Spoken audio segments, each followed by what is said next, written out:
of the issues with our education system, it's funded through largely property taxes. So who does that benefit?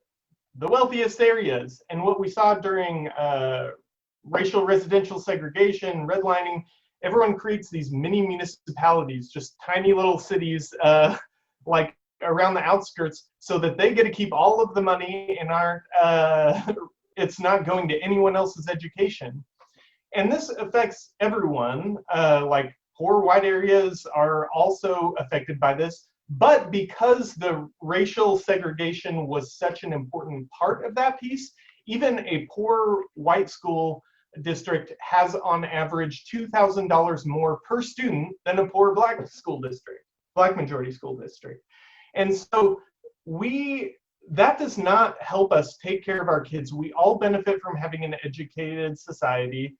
We all should have opportunities and a decent education. And so we need to find a way that more equitably funds education by the number of students, and rather than through these property taxes, which then makes it also hard to maintain population and businesses in poor areas, because once it starts going down, the schools aren't good, people start going to where there are better schools, but the more people who leave, it just like causes it to spiral. And so I think that's an important thing that I would say is we need to change how we fund schooling. Education is one of the pillars of my life. Being a fifth generation farmer, but a first generation college student, I greatly value education. My wife and I are both community college graduates. So what I've done in Congress and will continue to do is to promote that education experience for high school students in community colleges and technical colleges.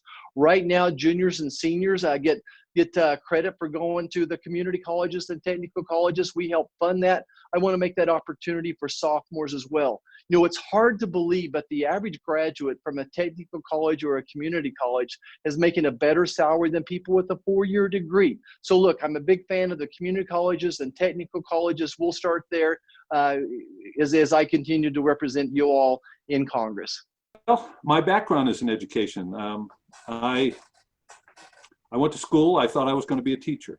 I currently serve on the board that acknowledges and rewards the Teacher of the Year from Missouri and Kansas. So education is near and dear to my heart. I'm not a teacher because I was able to play. I had an option. I could either become a teacher or go into the NFL. And I chose going into the NFL. That was a lifelong dream of mine. A dream that very few people have an opportunity to do. So I took that opportunity. But I have been an educator at heart ever since. That's my degree. My degree is in education with a minor in health and biology. I think education is one of the prospect of a good education and a job are two of the most important things that people have. I mean, it's really gives you a sense of pride. I remember when I played for the Chiefs. It was a stressful time, not only because it was competitive, but it was a stressful time because I was, and not just me, everybody involved is always looking over their shoulder because they're always trying to find someone cheaper, faster, stronger, and better, and maybe more healthy and younger. And that's just the nature of the business. And so I learned at that time that short of losing someone near and dear to your family or a loved one, losing your job or being fearful of losing your job is one of the most stressful things in a person's life. And so education, getting a great education is of paramount importance. I also, I think it's important to say that we have to think outside the box about what an education really means now. I think this COVID virus is showing us that we need to do that as it relates to how we create a situation for learning. But I was also, I just stepped off the board for the Johnson County Community College. And, you know, the typical education that we have is that people are looking for a 4-year degree or to get a 4-year degree or a 5-year degree or a 6-year degree or their doctorate or master's degree. And that costs hundreds of thousands of dollars to do that if you're not getting a scholarship.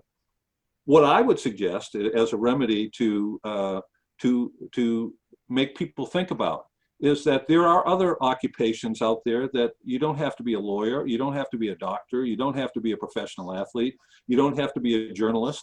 There are other things that you can do. And one of the things that I really became very aware of through Johnson County Community College and our community college system is that you can get a great education, not a good education, a great education. You can get your associate's degree for tens of thousands of dollars as opposed to hundreds of thousands of dollars. For $2,500, you can get a certificate for a technical education degree and or a certificate. And with that, after maybe 12 to 18 months, you can have your certificate and go out and get a job that pays you $50,000. So when you talk about equity for education, I think we need to be thinking outside the box and not just what's typical education. But back to my original statement, the prospects of a great job and a good education is the foundation of what America is all about.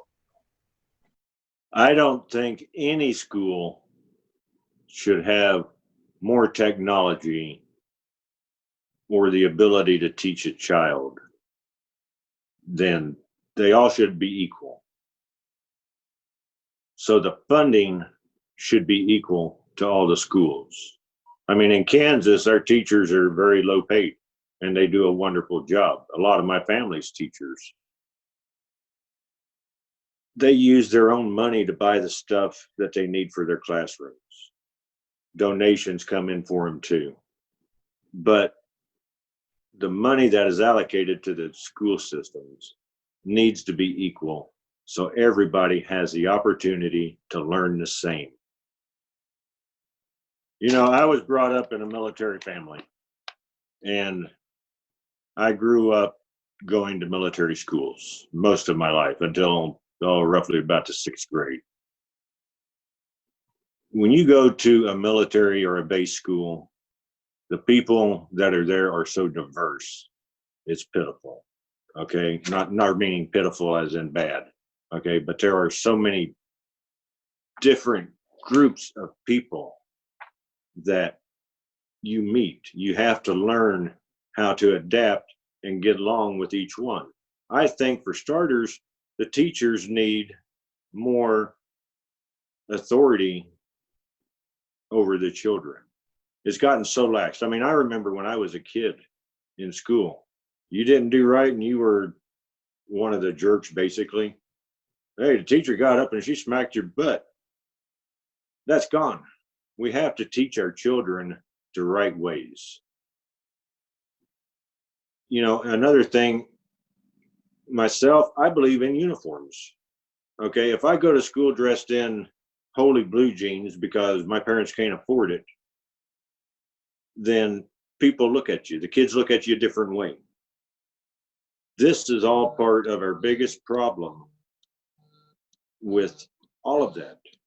Because if everybody, I don't want to say look the same, but dressed the same, things would be a lot easier. I was bullied when I was a kid. I'll be one of the first to admit it.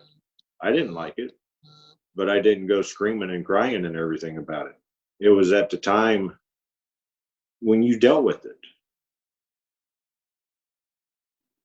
And that's, I mean, uniforms would be tremendous, I think. I'm not an education expert. I mean, I've helped raise 6 teenagers. I mean, that are currently teenagers. You know, and they've all gone to public school at one part or another. My own sons go to Salina South in Salina, Kansas. I need to do a lot more research on it.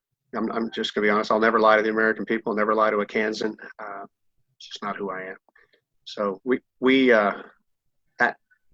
just to give you an idea of my beliefs on education, we were #1 in the world in education. You know, when I was a child, I was born in 1974. In 1979, we were #1 in the world in all areas of education. Now we're 27th. And so what changed along the way? That's what we need to dig into.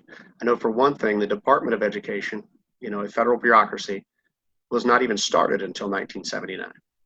So we started a federal bureaucracy, probably dumped countless billions of dollars into it, and we've dropped 26 spots in world education.